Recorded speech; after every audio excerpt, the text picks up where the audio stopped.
Olá, muito bom dia a você que nos acompanha aqui no canal de O Tempo, no YouTube. Hoje o Café com Política é com o deputado federal, presidente do PDT em Minas Gerais, Mário Heringer. Deputado, muito obrigada por estar aqui com a gente hoje. Quem também vai participar da nossa conversa é a repórter de política, Letícia Bernardetti. Tudo bem, Letícia? Tudo bem, deputado?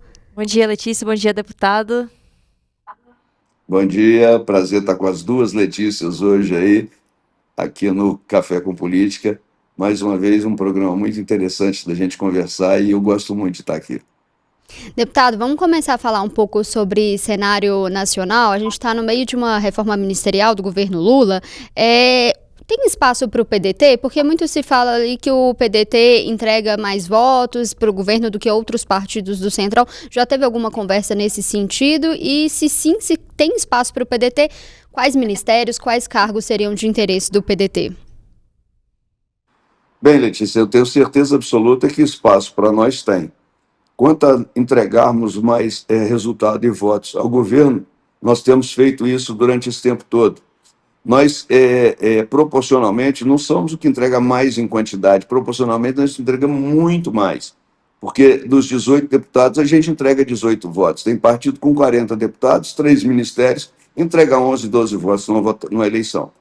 Isso é um governo de submissão, isso não é um governo de parceria. E, nesse momento, eu acho que eu assumi a liderança do PDT no governo, e o meu papel, nesse momento, não é defender só o governo. Eu sou líder do meu partido, eu tenho que defender os interesses do meu partido e impor, e tentar impor as nossas políticas públicas, o nosso jeito de trabalhar dentro desse governo. Claro que eu não posso forçar o presidente a tomar decisões, mas com certeza eu posso pedir, posso insistir para que isso aconteça. Até porque reconhecimento de adversário resulta em adversário mais forte para as eleições do ano seguinte, né? Então, quem alimenta o inimigo ou o adversário, não vamos chamar de inimigo, o adversário, está alimentando o próximo que vai lutar contra si. Então, nesse momento, nós temos espaço, sim, nós queremos espaço, sim. Nós não estamos impondo ao presidente ou ao governo nenhum nome, o presidente escolherá, nós temos nomes muito bons para diversas áreas, e também não estamos escolhendo o ministério, nós queremos trabalhar, mostrar para as pessoas que nós somos competentes, que nós podemos estar trabalhando e mostrando para o governo que nós temos e sabemos fazer. O Porque, senhor na acha verdade, que... nesse momento, Desculpa, deputada, é só se o senhor acha que o governo não está valorizando o PDT e se tem interesse em algumas pastas específicas, eu pergunto também porque liderança de governo, o que poderia ali, tem mais o perfil do PDT? Letícia, o PDT tem quadro para atender em diversos ministérios. Seria uma presunção minha querer escolher um ministério e falar com o presidente, eu quero esse. Mas nós temos habilidades para tudo. Se eu puder te falar, eu posso te falar. Nós temos o André Figueiredo, que já foi ministro das Comunicações. Nós temos o Leônidas Cristino, que já foi ministro dos Transportes. Nós temos o Mauro Filho, que é um exímio na área de economia e fazenda. Nós temos gente de todo jeito. Tenho eu que sou médico, não quero ser ministro não, mas estou dizendo, sou médico e tenho conhecimento de administração em saúde. Não quero ser não, deixar muito claro isso. Então, tem muitos, muitos, muitos. Na área de educação, nós temos o Idilvan, nós temos a professora Gorete, nós temos várias pessoas extremamente competentes que já foram secretários, já foram testados e sabem o que estão fazendo. Então, nós temos profissionais em todas as áreas para a gente poder apresentar. O governo faça a escolha, vê quem é mais adequado para a situação que ele puder fazer. O que nos interessa nesse momento é aumentar a nossa participação para sermos reconhecidos como tal. Existe algum receio, deputado, de que com todas essas mudanças que estão sendo propostas, né, na reforma ministerial, existe algum receio do PDT perder a pasta ou talvez não ficar com alguma que gostaria? Que avaliação que o senhor faz dessas mudanças que estão acontecendo? Letícia, eu não tenho receio nenhum, mas em acontecendo, para mim está bom.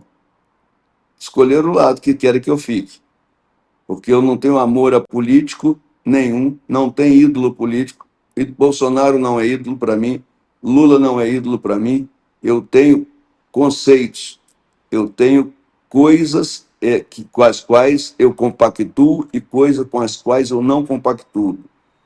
E se as coisas forem certas, podem contar comigo sempre. E eu, naturalmente, se isso acontecer, eu sou o primeiro a dizer para o partido: vamos sair desse governo, porque não é assim que se trata companheiro. Até porque o ministério que nos foi dado, que nos foi delegado, é um ministério grande, importante, mas tratado como o cachorro que caiu da mudança, porque é um ministério onde todos os problemas estão nele. O trabalho, por mais bem feito e tentando se acertar e melhorar, é muito difícil, mas é um grande ministério que presta grande serviço à sociedade, mas ele não dá retorno político. Todo mundo acha que ali estão todos os erros da política. A Previdência é uma vítima dos conceitos dessa repartição de recursos para as aposentadorias. Então, na verdade, é um lugar onde, se nos tirarem, para mim, não faz diferença nenhuma. Eu acho que não fariam isso. Mas se nos tirarem, para mim, não faz diferença nenhuma. E, deputado, lideranças procuraram ali o Palácio do Planalto para poder ocupar uma possível troca ali de liderança. O senhor teve alguma conversa nesse sentido? Se sim, isso seria interesse do PDT? Na verdade, é o seguinte, eu falei mais cedo contigo que o PDT está procurando espaços de protagonismo. Nós temos pessoas competentes para ocupar vários lugares. Se nós ficarmos inertes, se nós ficarmos calados, os outros que não entregam nada e que não fazem nada e que chantageiam às vezes, não estou dizendo que são todos, o governo, vão ocupar esses espaços. Por que que nós, os companheiros do PT, não do PT, do governo, nessa jornada, não vamos ter possibilidade de nos colocar? Então, nós temos que nos colocar sim, procuramos sim, conversamos com vários interlocutores, e nós temos um quadro para qualquer espaço que se precisar. Deputado, como que o senhor enxerga a mudança de articulação com a entrada da Gleisi? O senhor acredita que essa mudança ela pode talvez repercutir nas próximas votações importantes, como o orçamento, a isenção do imposto de renda? Que avaliação que o senhor faz dessa mudança? A Gleisi sofreu uma reação muito grande no início pela mudança dela, principalmente porque a Gleisi sempre mostrou um aguerrimento muito forte em defesa do partido dela. E esse aguerrimento, essa coisa forte que ela mostrou, criou muita aresta com as pessoas e muitas das vezes com pessoas que nem estavam convivendo, mas que discordavam das posições dela. Ela sabe que ela está noutro cargo, noutra função. E nós, políticos, precisamos, em alguns momentos, não perdendo a nossa identidade, nós precisamos ser personagens. Nós precisamos executar o papel para o qual nós estamos colocados. Se ela, naquele momento, era presidente do PT, ela tinha que fazer a defesa da presidência do PT, do partido como um todo. E ela fez, e fez bem feito. Né? Mesmo que a gente discorde de um monte de coisa, que a gente tem que divergir de um monte de coisa. Agora, ela está investida no papel de articuladora, que é o que faz a Secretaria de Relações Institucionais. Ela está num papel de articuladores, onde as conversas são mais amplas, as conversas precisam ser mais calmas e as conversas precisam ser mais difusas. Elas precisam de atingir mais pessoas. E, deputada, está sendo muito discutida as questões das presidências das comissões. Como que fica o PDT nessa discussão? Quais comissões e quais nomes o partido ali pode pleitear? Bem, na verdade, para as comissões existe uma regra. E a regra de escolha é o número de deputados dividido pelo número de comissões, e os partidos vão ocupando, por hierarquia de quantidade de deputados, a vaga que ele escolher. Normalmente, os grandes partidos eles escolhem as que, preferencialmente, como escolhe primeiro, eles escolhem as que eles querem.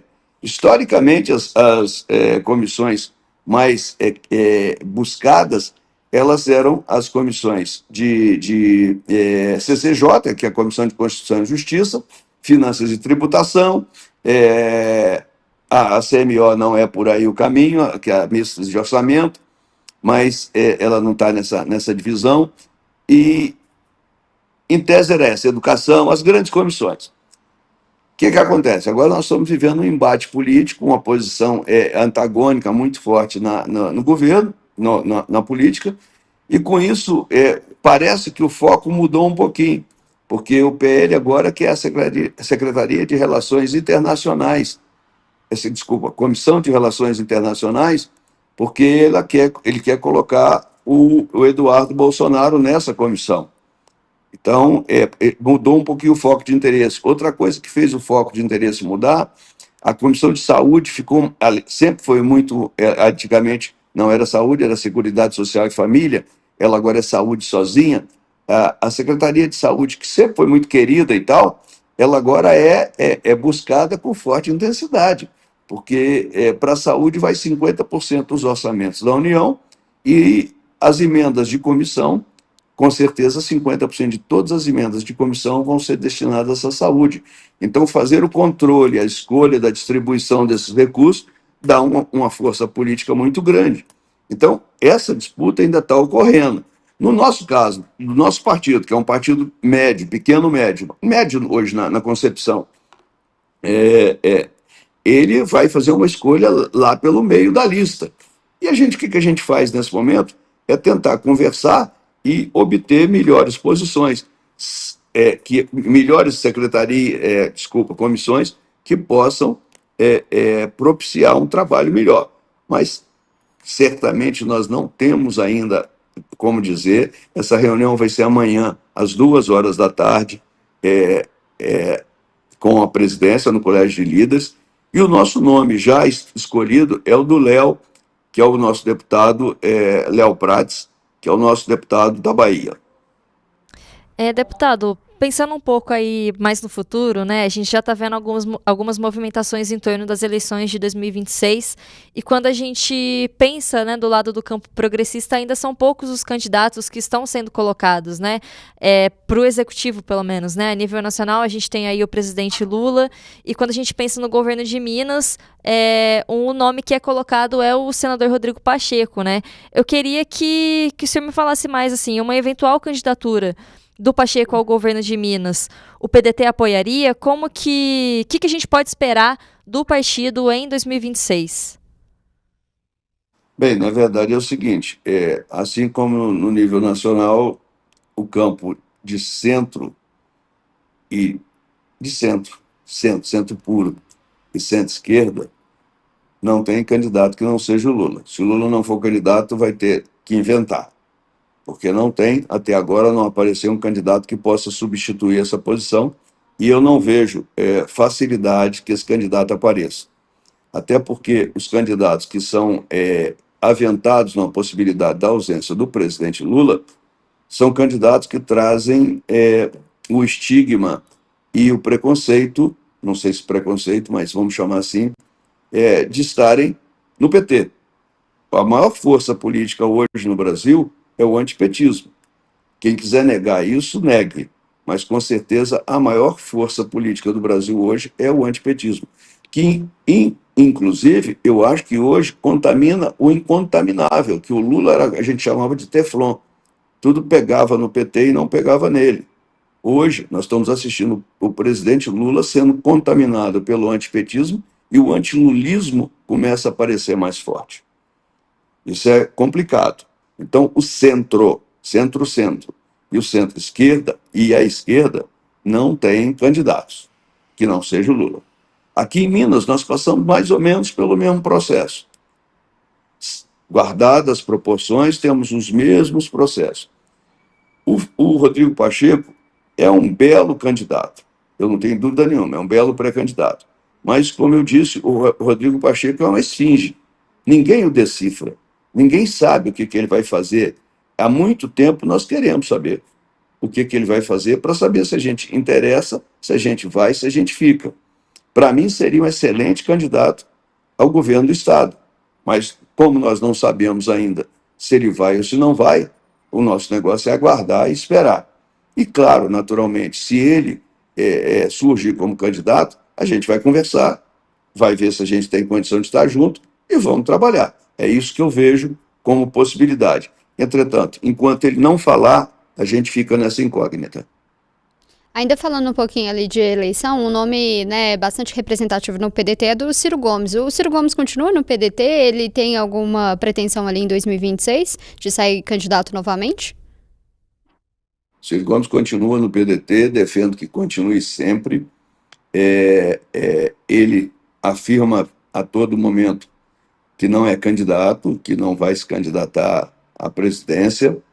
Hoje, segundo ele, e eu acho tem verdade nisso, ele é um livre pensador, ele não tem lado, o lado dele é o da crítica aos erros, e a inteligência do Ciro é uma inteligência raríssima.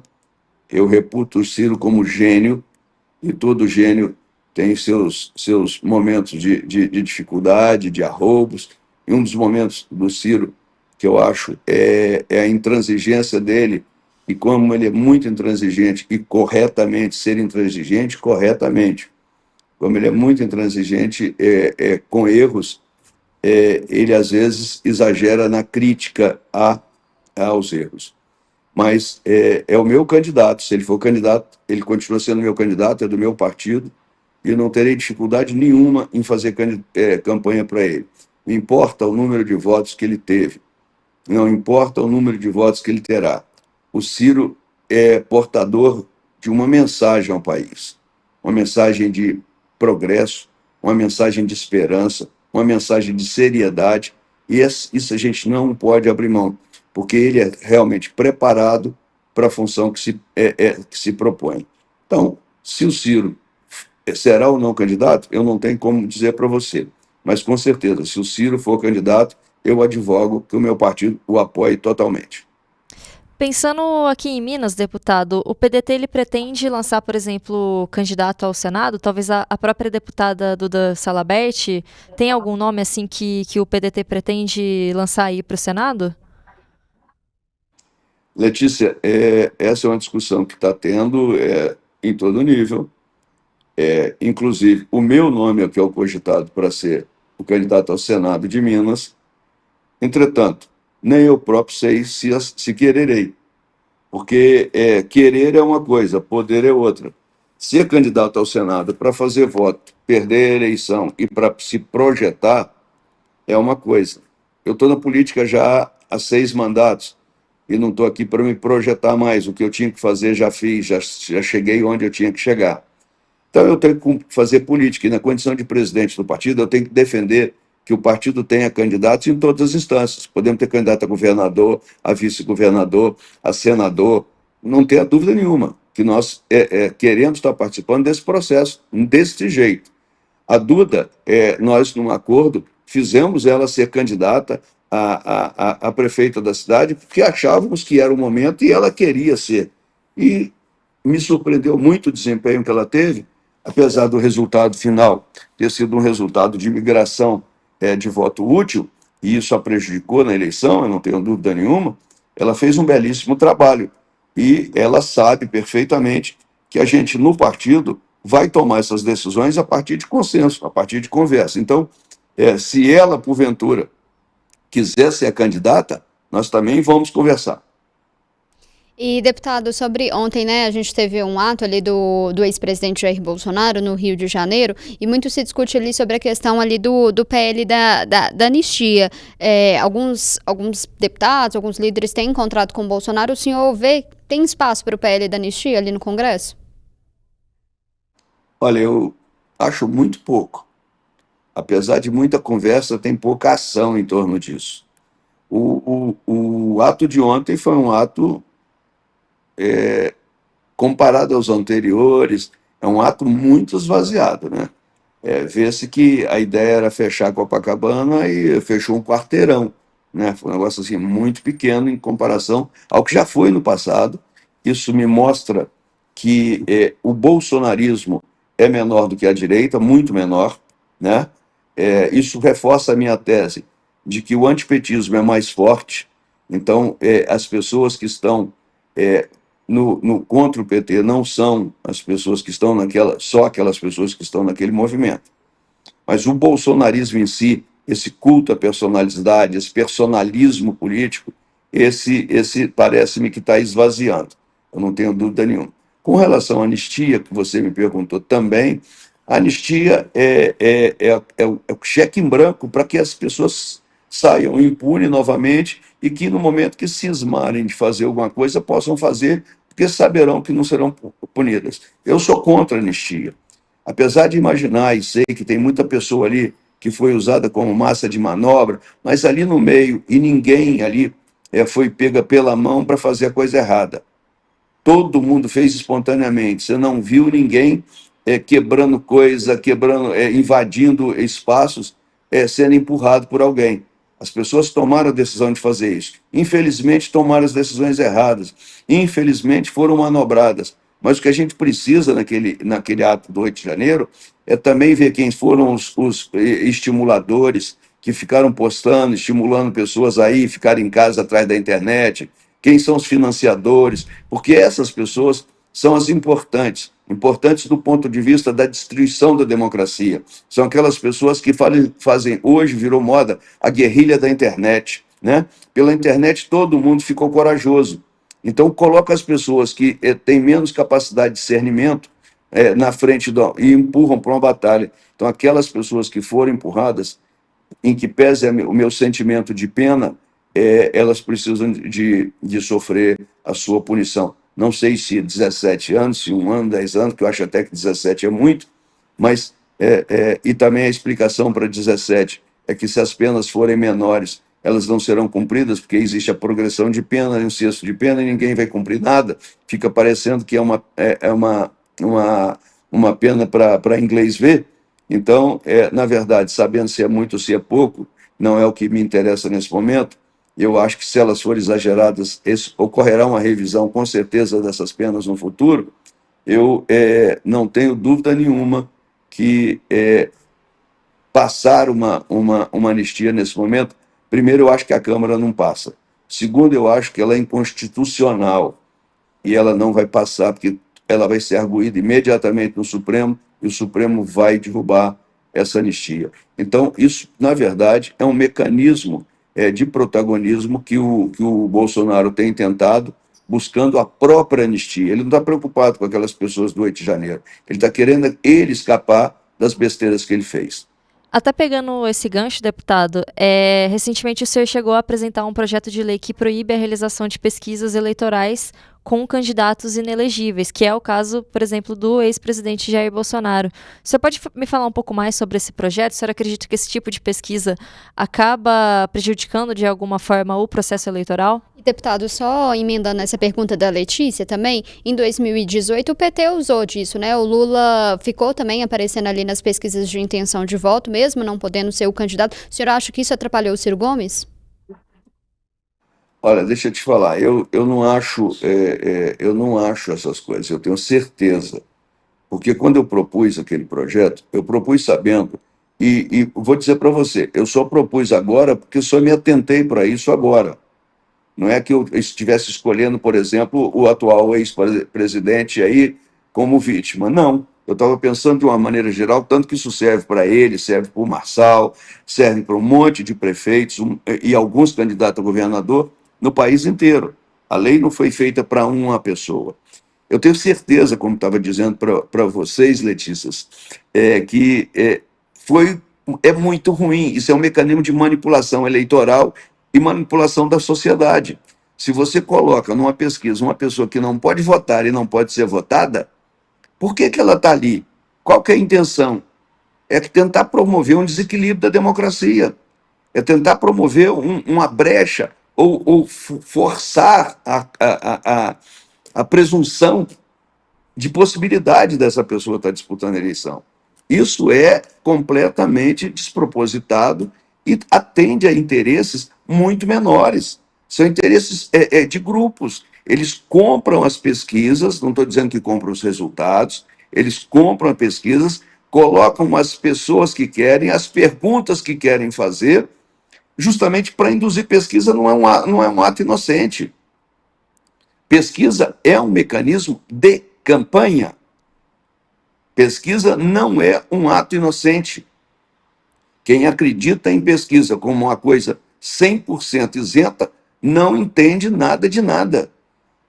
As pesquisas são ponderadas, porque interessa. Muita gente faz isso. Por isso que as pesquisas têm que ser levadas mais a sério, não na sua análise, é na sua concepção. A concepção das pesquisas, em alguns lugares, está muito errada. E elas são feitas para induzir. Não estou dizendo, tem grandes institutos sérios, mas o Brasil inteiro, quando eu falo isso, as pessoas estão pensando que eu estou falando de Lula e de Bolsonaro e de Ciro. Não, eu estou falando de pesquisas que tem no interior, que tem nas pequenas cidades, tem nas médias cidades, tem nos estados. Vocês não têm noção do que como são usadas as pesquisas para manipular eleições. E o mais sério é você usar pessoas inelegíveis. Então, quando foi usado no período que o Lula estava preso, também não podia. Ah, por que você não fez naquela época? Porque eu não me atentei para o detalhe. E prejudicaram o Ciro Gomes? Certamente prejudicaram, que mantiveram acesa uma chama que já estava apagada. O Lula, naquele momento, era uma chama apagada. Ele não podia ser candidato, assim como o Bolsonaro agora é uma chama apagada, assim como o Pablo Marçal agora é uma chama apagada. Então nós precisamos de entender que não podemos fazer esse tipo de coisa porque nós estamos prejudicando as eleições. Isso é uma fraude às eleições, é o meu entendimento. Deputado, a gente já caminhando aqui para o final, uma última pergunta para o senhor. O senhor já falou sobre federações, que não é a intenção do PDT, né, se associar a uma federação, mas qual que seria o caminho para o PDT, estratégia para o PDT, já que, né, muito se fala da importância da cláusula de barreira? Ô, Letícia, deixa eu te falar, não é que eu não queira a federação. O nosso partido acha que nós precisamos primeiro saber o que nós somos, que tamanho que nós teremos, quais são nossas perspectivas para as eleições de 2026. Então, a gente está num processo de autoanálise. Nós estamos num processo de estudar o que nós somos e até onde nós podemos ir. Nós não entendemos que agora seja a hora de fazer uma federação, porque está cedo. Porque não interessa fazer agora, não interessa criar problemas que a gente não tem. Que na hora que você faz uma federação, e se o senhor vir, as federações que foram feitas estão se dissolvendo todas, o PT está dissolvendo, o pessoal não quer ficar na federação, talvez fique por necessidade, PCdoB e PV não quer ficar na federação com o PT. O Cidadania está falando abertamente que vai sair da federação com o PSDB. Então, as coisas, esse momento é um momento de precipitar dissonância e não de fazer. Então, qual que é a nossa intenção? Nós estamos estudando estado por estado, quem que nós somos, onde é que nós vamos, o que é que nós estamos fazendo, qual a possibilidade eleitoral. A gente não tem certeza, mas a gente às vezes consegue fazer isso muito bem, mas aproxima bem. Então, isso feito, os partidos também, os outros partidos vão fazer o seu dever de casa. Aí chega um momento que a gente acha que a gente pode sentar e conversar. Dá para fazer federação? Não dá para fazer federação? Vamos nos fundir em independente de federação? Vamos fechar? Todas as possibilidades serão abertas. Mas para o PDT, nesse momento, federação não é a melhor proposta. Inclusive, essa semana, não vou aqui cometer o deslize de falar, mas fomos procurados por um partido e buscando, pedindo que eu fizesse a intermediação junto à executiva nacional do partido para que nós tivéssemos uma federação. A minha resposta foi exatamente essa que eu estou dando para vocês. Vamos fazer o dever de casa e a gente volta a conversar na frente, porque essa é uma determinação partidária. Obrigada, deputado, pela conversa e já te convido numa próxima oportunidade para voltar e vir aqui no nosso estúdio também. Tô, com prazer. Vou aí para beber o café de vocês. Por favor. Obrigada, deputado. Obrigada, deputado. Abraço. E lembrando que essa entrevista, além do nosso canal no YouTube, também vai estar disponível no nosso portal, otempo.com.br, assim como outros conteúdos de política e de diversos assuntos.